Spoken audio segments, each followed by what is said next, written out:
नमस्कार साथियों, स्वागत है आप लोगों का आपके अपने YouTube चैनल परिवर्तन पे। जैसा कि आप लोगों को पता है कि परिवर्तन आप लोगों के लिए एसएससी एमटीएस के एनालिसिस सभी शिफ्ट जितने भी आपकी तीनों शिफ्टें होती हैं उनको एक साथ लाने का प्रयत्न करता है।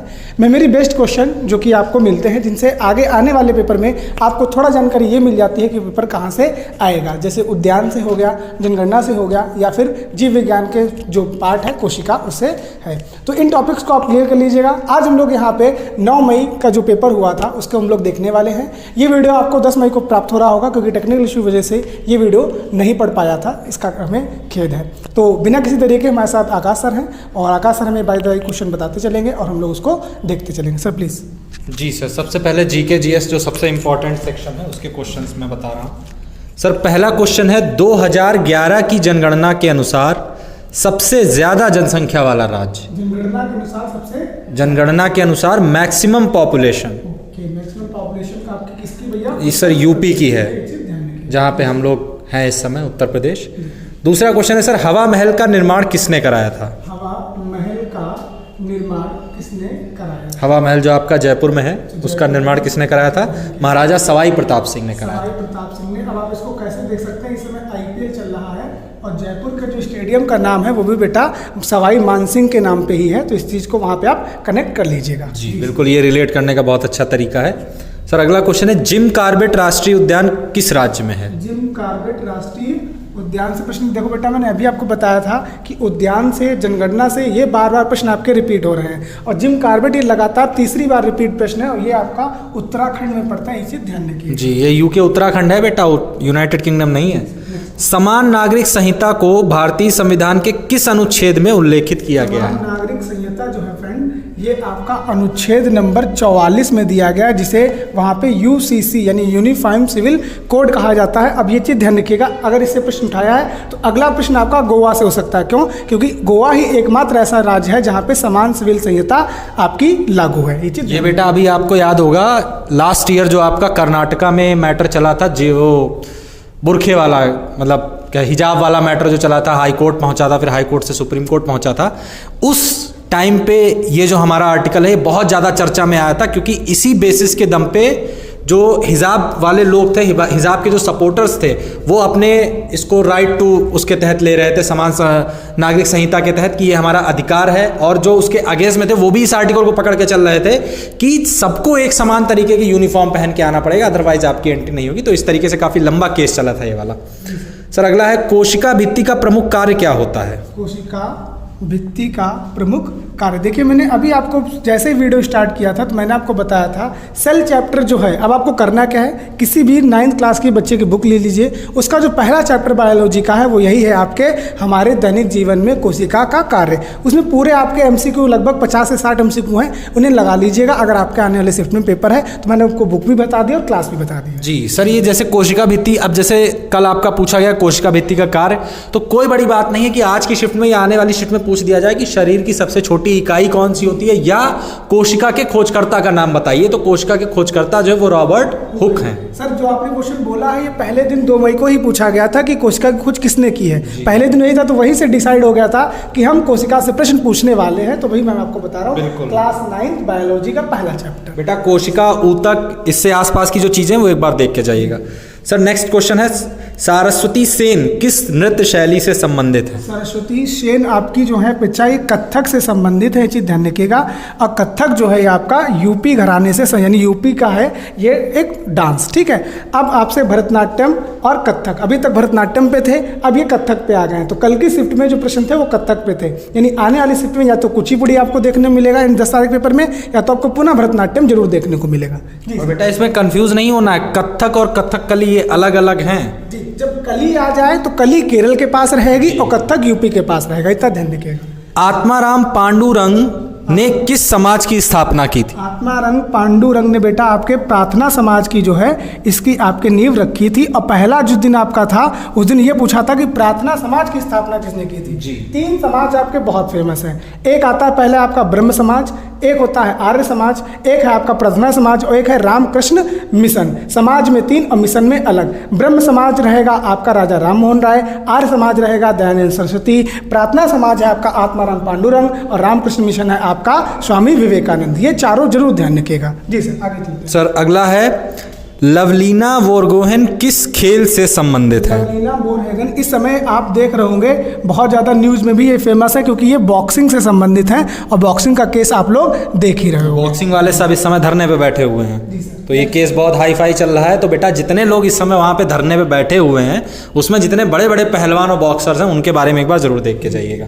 सर अगला है आर्द्रता मापने के यंत्र को क्या कहते हैं? आर्द्रता मापी को फ्रेंड्स हम लोग हाइग्रोमीटर शायद है ना सर? जी सर, हाइग्रोमीटर कहते हैं, ये चीज़ ध्यान रखिएगा।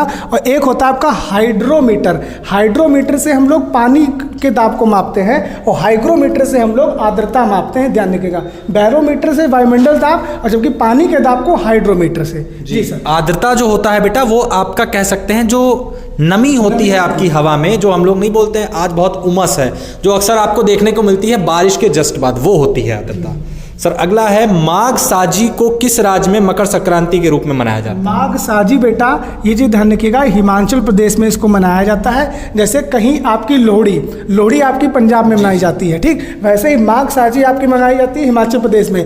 अपने यहाँ उत्तर प्रदेश में इसको मकर संक्रांति या खिचड़ी के रूप में मनाते हैं, तो पतंग उत्सव के रूप में इसको गुजरात में मनाते हैं। तो हर एक अलग अलग स्टेट का अलग अलग मकर संक्रांति और अलग अलग आपका नववर्ष होता है। जैसे उगादि उन्होंने पूछा था तेलुगु का, तो ऐसे ही आप भिन्न को ध्यान रखिए। जैसे नवरोज होता है आपका पारसी समुदाय का, तो ये चीजें ध्यान रखिएगा। जी सर। ये जो माघ साजी है ये आपका तमिलनाडु में पोंगल के उससे मनाया जाता है जब वहां पे फसल कटती है। पोंगल हो गया, देखो कितने सारे नाम हैं, वही तभी कहा गया कि विभिन्नताओं में भी एकता का देश है भारत। जी सर। म्यांमार की सीमा किस राज्य से नहीं लगती है? म्यांमार की सीमा किस राज्य से नहीं लगती? अब ये क्वेश्चन आपका बेटा बेस्ड हो गया ऑप्शन पे। नहीं, जो ऑप्शन आए थे उसमें से एक ऑप्शन था सिक्किम। सिक्किम के साथ इसकी सीमा नहीं लगती। अब देखिए क्या करेगा, कभी कभी हमसे पूछ दिया जाता है सिक्किम की सीमा जो है वेस्ट बंगाल के साथ भी लगती है। ये चीज ध्यान रखिएगा, कभी कभी ऑप्शन रखता है कि निम्न में से किसकी सीमा वेस्ट बंगाल के साथ लगती है, तब ऑप्शन रखेगा सिक्किम। क्यों? क्योंकि वेस्ट बंगाल का जो आप मैप देखेंगे वो एक जगह पे सकरा होकर फिर ऊपर फैल जाता है और ऊपर आपका सिक्किम मिलता है। तो ये चीज ध्यान रखिएगा। जहाँ पे सकरा होता है वहाँ पे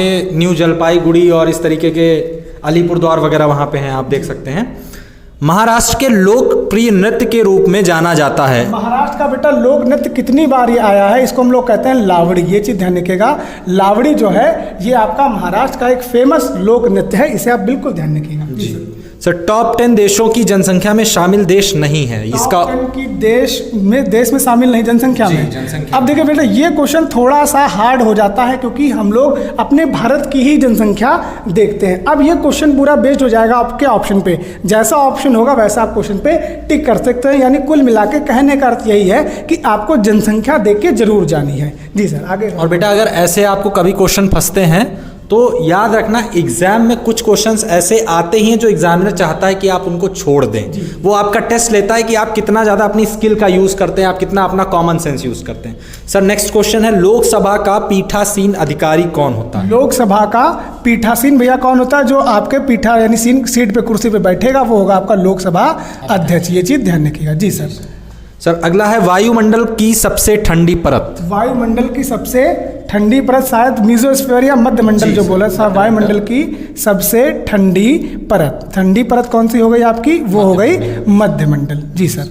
नेक्स्ट क्वेश्चन सर अगला है पीएम जनधन योजना के 12 अक्टूबर 2022 तक सर्वाधिक खाते किस राज्य में हैं? पीएम जनधन योजना जो कि बहुत आपकी फेमस योजना है, उसके सबसे ज़्यादा जो खाते हैं बेटा उत्तर प्रदेश में है क्योंकि जनसंख्या सबसे ज़्यादा कहाँ है? उत्तर प्रदेश में। ऐसे ही आपका एक आता है पीएम किसान सम्मान निधि योजना, तो सम्मान निधि सबसे ज़्यादा कहाँ मिलती है? उत्तर प्रदेश में। आपका उज्ज्वला योजना के सबसे ज़्यादा सिलेंडर कहाँ मिले? उत्तर प्रदेश में। अमृत जल योजना के अंतर्गत सबसे ज़्यादा कनेक्शन कहाँ दिए गए? उत्तर प्रदेश में। क्योंकि जनसंख्या ज़्यादा है, गाँवों की जनसंख्या ज़्यादा है, इसे लाभार्थी भी सबसे ज़्यादा यहीं पे है। इसके अलावा सर अभी हाल ही में एक डाटा पब्लिश होकर आया है कि कन्या सुमंगला जो योजना यूपी सरकार ने निकाली है, हमारी भारत सरकार ने, उसमें सबसे ज़्यादा रजिस्ट्रेशन जो है वो भी हमारे उत्तर प्रदेश से ही हुए हैं। सर अगला है हरिवंश राय बच्चन की आत्मकथा। हरिवंश राय बच्चन की आत्मकथा, ठीक है। Afternoon of time. The afternoon of time, ये चीज ध्यान रखिएगा। जी सर। नेक्स्ट क्वेश्चन पे हम लोग सर चले। सर नेक्स्ट है आगरा का शीश महल का निर्माण किसने कराया? आगरा का शीश महल शायद शाहजहां इसका आंसर होना चाहिए, शाहजहां। ये चीज़ ध्यान रखिएगा क्योंकि शाहजहां ने आगरे में एक आपका आगरा के आगे पड़ता है सर, हम लोग कहाँ घूमने चले थे वहाँ पे किला फतेहपुर सीकरी। तो फतेहपुर सीकरी जो पूरा जिला है ये आपका अकबर का बसाया हुआ है, लेकिन उसमें जो ज़्यादा चीज़ें बनाई हुई हैं वो आपके शाहजहां के द्वारा बनाई गई। चीज़ ध्यान रखिएगा जी सर। आगे सर अगला है जगजीत सिंह का संबंध किससे? तो ये तो आप लोगों ने सुना होगा, गाना था इनका, चिट्ठी ना कोई संदेश जाने वो कौन सा देश। तो ये गजल से संबंधित है, इन्हें ध्यान रखिएगा जी सर। सर अगला है विश्व स्तरीय सिलिकॉन वैली। विश्व स्तरीय सिलिकॉन वैली। अब देखिए ये थोड़ा सा क्वेश्चन बच्चों के लिए कठिन हो जाएगा सर, क्योंकि हम लोग सिलिकॉन वैली अपनी जानते हैं बेंगलुरु को, ठीक, कर्नाटक को, बेंगलुरु जो पड़ता है वहाँ। विश्व स्तरीय की बात करेंगे तो बच्चा ये आपका न्यूयॉर्क हो जाएगा, ये चीज़ ध्यान रखिएगा जी सर। आगे सर हम लोग आगे सर अब आप इस साइड आ जाइए। मैं सर अगला है तुजुक ए जहांगीर। तुजुक ए जहांगीर किसकी आत्मकथा है? किसकी आत्मकथा है? तो भैया जहांगीर का नाम आ रहा है तो ये जहांगीर की आत्मकथा हो जाएगी। अब हुमायूं की जो आत्मकथा है वो है हुमायूंनामा, ठीक, लेकिन वो हुमायूं ने नहीं लिखी, वो लिखी है उनकी बहन गुलबदन बेगम ने, ठीक। अब बाबर की जो आत्मकथा है वो है बाबरनामा, वो बाबर ने ही लिखी है, ठीक। और अकबर की जो है जिसको हम लोग कहते हैं अकबरनामा, वो अकबर ने नहीं लिखी, वो अबुल फजल ने लिखी है। तो दो लोगों में ध्यान रखना, हुमायूंनामा गुलबदन बेगम, अकबरनामा आपकी अबुल फजल। और जो बेटा बाबरनामा है, अगर ये भी क्वेश्चन आ सकता है कि बाबरनामा को सबसे पहले बाबर ने जो लिखा था वो तुर्क भाषा में लिखा था, क्योंकि बाबर जो था वो तुर्क भाषा का अनुयायी था। उसके बाद के जितने वंशज हैं आपका अकबर, हुमायूं, ये सब फारसी और उर्दू को प्रिफर कर रहे थे। तो बाबर ने अपनी आत्मकथा सबसे पहले तुर्क में ही लिखी थी, उसके बाद उसका ट्रांसलेशन किया गया है फारसी और उर्दू में। सर अगला है Meltwater championship chess tournament किसने जीता? Meltwater championship. तो बच्चा ये क्वेश्चन थोड़ा सा नया है, मैंने भी इसके बारे में बहुत ज़्यादा नहीं सुना है।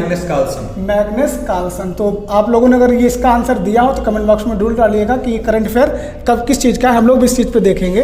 ये मेरे द्वारा तो अभी सुना हुआ नहीं है। देखो बेटा ऐसा होता है, अगर आपको चेस से संबंधित कोई क्वेश्चन पूछा जाता है, किसी टूर्नामेंट का विनर पूछ दिया जाता है, तो अगर आपको तुक्का मारना ही है तो तुक्का आप सिर्फ दो में ही मारना, एक या तो मैग्नस कार्लसन में और या फिर हमारे इंडिया के विश्वनाथन आनंद, क्योंकि ये दोनों जो हैं यही सबसे ज़्यादा बार ग्रैंड मास्टर स्लैम जीते हुए हैं चेस से संबंधित, और मैग्नस कार्लसन ने ही विश्वनाथन आनंद को भी हराया है। तो सर आपको मिल गई होगी इसी क्वेश्चन जी सर। नेक्स्ट है द्वैध शासन प्रणाली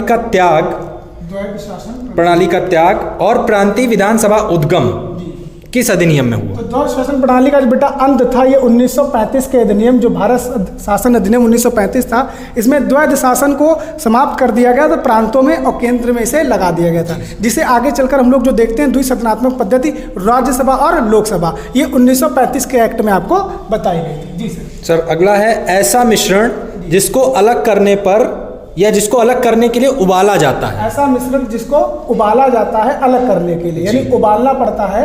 तो सर क्या पूछा गया? इसका डिस्टिलेशन होगा, ऑप्शन जो बच्चे ने बताया था। डिस्टिलेशन आपका ऑप्शन इसमें हो जाएगा, ये चीज ध्यान रखिएगा जी सर। Next question sir. परिवार न्यायालय विधेयक का राज्य विस्तार कहाँ पर है? परिवार न्यायालय विधेयक का विस्तार कहाँ है? तो ये ध्यान रखिएगा, ये विधेयक 1984 का था, थोड़ा सा पुराना विधेयक है और 2019 में इसे संशोधित किया गया था। अब ये क्वेश्चन, अगला क्वेश्चन हमारा ये परिवार न्यायालय विधेयक वाला आया था। उसके बाद सर है भारत रत्न पुरस्कार पाने वाले संगीतकार कौन थे? भारत रत्न पाने वाले संगीतकार। तो ये सर पहले वाला पूछा होगा ना, पहले कौन थे? तो फर्स्ट पर्सन थे बेटा आपके SS सुब्बू लक्ष्मी, ये चीज ध्यान रखिएगा, SS सुब्बू लक्ष्मी इनका नाम था जी सर। सर अगला है कौन सा पर्वत पश्चिमी घाट पर नहीं है? कौन सा पर्वत पश्चिमी घाट पर नहीं है? अब ये क्वेश्चन आपका डिपेंड कर गया आपके ऑप्शन पे। ऑप्शन खासी पहाड़ियां, गारो, खासी, जयंतियाँ। ओके ओके, देखिए बच्चा अभी खासी तीन पहाड़ियाँ हैं, गारो, खासी और जयंतियाँ। ये तीनों पहाड़ियाँ जो हैं ये मिजोरम की पहाड़ियाँ हैं और इन्हीं के नाम से आपकी जनजातियाँ भी हैं। तो खासी जो है जो आपका पड़ता है, अगर थोड़ा सा मैप हम लोग देख लें, पश्चिमी घाट पर्वत ये है, जबकि गारो, खासी, जयंतियाँ पहाड़ियाँ आपकी यहाँ पे पड़ती हैं जी सर। नेक्स्ट क्वेश्चन सर अगला है नवरात्रि का संबंध किस देवी से होता है? नवरात्रि का संबंध किस देवी से है? तो जोर से जयकारा लगा दो, बोलो जय माता दी। तो जय माता दी से इसका संबंध है। इंदिरा गांधी राष्ट्रीय वृद्धा पेंशन योजना, इंदिरा गांधी राष्ट्रीय वृद्धा पेंशन योजना कब शुरू हुई? योजना कब शुरू हुई थी? तो ये चीज ध्यान रखिएगा, कब शुरू हुई जी सर? सर इसका आंसर अभी बच्चे ने नहीं बता पाया, ऑप्शंस भी नहीं बताए हैं। चलिए आप देख लीजिएगा, अगर आप लोग करके आए हैं तो कमेंट में इसका आंसर दे दीजिएगा। कोई जरूरी नहीं है कि आपको प्रत्येक प्रश्न का आंसर दिया ही जाए। एनालिसिस का मतलब ये है कि आपका योजना से संबंधित प्रश्न आ रहा है, जैसे पीएम जनधन योजना के सबसे ज़्यादा खाते कहाँ थे, और आपका इंदिरा गांधी आपका पेंशन जो वृद्धा पेंशन योजना है इससे भी प्रश्न आया है। सर उपराष्ट्रपति की न्यूनतम उम्र कितनी है? उपराष्ट्रपति की न्यूनतम उम्र बेटा 35 वर्ष होती है, ये चीज़ ध्यान रखिएगा। उपराष्ट्रपति और राष्ट्रपति दोनों की उम्र 35 वर्ष होनी ही चाहिए। और भारत के वर्तमान उपराष्ट्रपति जगदीप धनखड़ जी हैं। कौन सा प्रतिबिंब पर्दे पर नहीं बनता? प्रतिबिंब जो होता है वो पर्दे पर नहीं बनता है, तो ये चीज़ पहले भी आया है। तो वास्तविक जो है इसे हम लोग पर्दे पे प्राप्त नहीं कर सकते, आभासी को पर्दे पे प्राप्त कर सकते हैं। जी सर। सर अगला है, पृथ्वी पर कौन सा मंडल नहीं है? पृथ्वी पर कौन सा मंडल नहीं है? अब ये कौन सा मंडल का मंडल है? ओजोन है। अच्छा, ओजोन आया था ऑप्शन में, ओजोन मंडल। ओजोन मंडल आपका पृथ्वी पे नहीं है, क्योंकि अगर ये पृथ्वी की देखो वायुमंडल को 5 अलग अलग लेयर में बांटा गया है। सबसे नीचे वाली लेयर को हम लोग कहते हैं क्षोभ मंडल, उसके ऊपर आता है समतेय मंडल, फिर आता है मध्य मंडल, फिर आता है आपका ओजोन मंडल। अब ओजोन मंडल या जिसको हम लोग आयनोस्फीयर मंडल भी कहते हैं, वो वाला आपसे पूछा गया था। जी सर। सर अगला है, मुद्रा योजना में एम का अर्थ क्या है? मुद्रा योजना में आपका एम का अर्थ क्या है? एम का अर्थ है माइक्रो, ठीक। ये चीज़ ध्यान रखनी, सूक्ष्म वाले जो लघु उद्योग होते हैं उनके लिए जो पैसा दिया जाता है उसके लिए आपकी मुद्रा योजना है। अब देखिए, योजना से 3 प्रश्न, पहला पीएम जनधन योजना, दूसरा इंदिरा गांधी वृद्धा पेंशन योजना, और तीसरा आपकी मुद्रा योजना। जी sir, next question. Sir next है, पंडित बिरजू महाराज कौन सा अवार्ड मिला था? पंडित बिरजू महाराज को कौन सा अवार्ड मिला था? तो इन्हें पद्म विभूषण भी मिला है, ठीक, इन्हें भारत रत्न भी मिला है। ये चीज़ ध्यान रखिएगा, पद्म विभूषण। और इनकी हाल फिलहाल तो नहीं बोलेंगे, लास्ट ईयर फरवरी में इनका देहांत हो गया था, और ये कथक से संबंधित है। ये चीज़ ध्यान रखिएगा। क्वेश्चन आपने देखा होगा, जीडी में बहुत कस के पूछा था, बिरजू महाराज किससे संबंधित है? तो मैं लिख भी देता हूँ, ये आपके कथक से संबंधित है। जी सर। अगला है, विश्व खेल 2022 का आयोजन। विश्व खेल 2022 का आयोजन। अब देखिए, खेल के आयोजन से प्रश्न आने लगे हैं। ये आपका बर्मिंघम इंग्लैंड में, ये चीज़ ध्यान रखिएगा, जो कि आपके लंदन में पड़ता है, और यहीं पे आपके कॉमनवेल्थ गेम्स 2022 भी हुए थे, तो इसके लिए इसको भी ध्यान रखिएगा। जी सर। सर अगला है, अक्टूबर 2022 तक भारतीय संविधान में कितने मौलिक कर्तव्य? अक्टूबर 2022 तक भारतीय संविधान में कितने मौलिक कर्तव्य हैं? देखिए सर, ये थोड़ा दिमाग के साथ खेलने वाला प्रश्न है। कोई भी संशोधन नहीं हुआ है। मौलिक कर्तव्य 11 थे और 11 ही है, लेकिन घुमाने के लिए कि अक्टूबर 2022 तक कितने, जाके बच्चा कंफ्यूज है, ऐसा तो नहीं कि भी संशोधन हो गया। तो भैया 11 थे और 11 ही है, ये चीज़ ध्यान रखिएगा। जी सर अगला है, पांडव राजवंश की राजधानी कौन सी थी? पांडव नहीं सर, ये थोड़ा पांडे होगा। जी, पांडे राज्य की जो राजधानी थी बच्चा, वो थी आपकी मदुरई। ये चीज़ ध्यान रखिएगा। आप लोगों ने एक मंदिर सुना होगा, मीनाक्षी मंदिर, जो आपका मदुरई में ही पड़ता है, वो पांड्यों द्वारा बनाया गया मंदिर है। ये चीज़ ध्यान रखिएगा। जी सर। क्वेश्चन नंबर 38 पे आ जाते हैं। नेक्स्ट है सर, फीफा 2022 का आयोजन कहाँ हुआ? देखिए, फीफा 2022, अब जी मुझे नहीं लगता कि बार इसे बताना पड़ेगा, कतर दोहा। जी, जीता किसने था? अर्जेंटीना ने जीता था, फ्रांस को हराया था। दोनों चीजें ध्यान रखिएगा। जी सर। जलियांवाला बाग में फायरिंग का आदेश किस जनरल ने दिया? जलियांवाला बाग में आदेश किसने दिया था फायर के लिए? तो ये था जनरल ओ डायर। ये चीज़ ध्यान रखिएगा, जनरल ओ डायर। आदेश इन्होंने दिया था, लेकिन मारे गए थे बाद में जनरल ए डायर। कंफ्यूजन हो जाती है, इसलिए ओ डायर और ए डायर भी। जी सर। नेक्स्ट क्वेश्चन है आपका। सर अर्थशास्त्र के रचयिता कौन है? अर्थशास्त्र के रचयिता बेटा आपके कौटिल्य, या जिन्हें हम लोग बोलते हैं विष्णुगुप्त या चाणक्य, कुछ भी बोल लीजिए, इनके बहुत सारे नाम हैं। जी सर। अगला प्रश्न है, बांग्लादेश के साथ अपनी सीमा साझा नहीं करता। बांग्लादेश के साथ सीमा साझा नहीं करता। तो देखिए, ज्योग्राफी से जो प्रश्न आ रहे हैं बच्चा, वो सीमा से ही प्रश्न आ रहे हैं। जैसे वेस्ट बंगाल का प्रश्न आया, आपका म्यांमार का प्रश्न आया, नेपाल का प्रश्न आया, वैसे ही बांग्लादेश से, पश्चिमी घाट से। तो ज्योग्राफी से लगभग हर शिफ्ट में 2 से 3 प्रश्न आपके बन रहे हैं। जी सर। सर अगला है, जीएसटी बिल में कितने स्लैब होती है? जीएसटी में कितने स्लैब हैं? ये बेटा 4 स्लैब है आपके। ये चीज़ ध्यान रखिएगा, अलग अलग स्लैब अलग अलग चीज़ों पर लगते हैं। GST goods and service tax यानी वस्तु एवं सेवा कर कब आया? संशोधन 2016 का आया 2017 में, 1 जुलाई 2017। संशोधन कौन सा? 101। 100 रुपये पे 1 रुपये टैक्स, ऐसे ध्यान रखिएगा। जी सर। Next question. सर अगला है, ओरिजिन ऑफ स्पीशीज। ओरिजिन, ये बेटा उस दिन भी पूछी गई थी, ओरिजिन ऑफ स्पीशीज। और ये डार्विन डार्विनवाद जो पूरा बेस्ड है वो इसी पे ही बेस्ड है। और ये आपकी जीडी में जो सीएचएसएल में जो पहला शिफ्ट हुआ था 9 मार्च को, उस दिन पहला क्वेश्चन भी यही था, ओरिजिन ऑफ स्पीच किसकी लिखी हुई पुस्तक है। जी सर, नेक्स्ट क्वेश्चन। पीएम युवा 2.0 योजना, पीएम युवा 2.0 योजना की एलिजिबिलिटी कितनी है? कि आपकी एलिजिबिलिटी कितनी, यानी कितने, वो कौन से लोग हैं जो इसमें एलिजिबल हो सकते हैं। बेटा इसको एक बार आप लोग देख जरूर लीजिएगा। सर अब जीके को छोड़ के अब हम लोग इंग्लिश पे आते हैं। ये जरा मैं, जी सर ये मैं साफ मैं आपको थोड़ा सा बता देता हूँ। देखिए मोटा मोटा आप इसको लीजिए सर। अब देखिए योजना से प्रश्न आपका आ रहा है बच्चा, तो आपको योजना पढ़ के देना है। जनसंख्या से दूसरी शिफ्ट में प्रश्न नहीं आया, लेकिन पहली शिफ्ट में जनसंख्या से 2 प्रश्न आए। कोशिका से प्रश्न बार बार रिपीट कर रहा है, तो लगभग जियोग्राफी को आपको पढ़ के जाना है, क्योंकि ज्योग्राफी से नदियां नहीं आ रही तो नदियों में टाइम मत वेस्ट कीजिए। अब ज्योग्राफी से ज्योग्राफिकल रीजन जो है वो आ रहा है।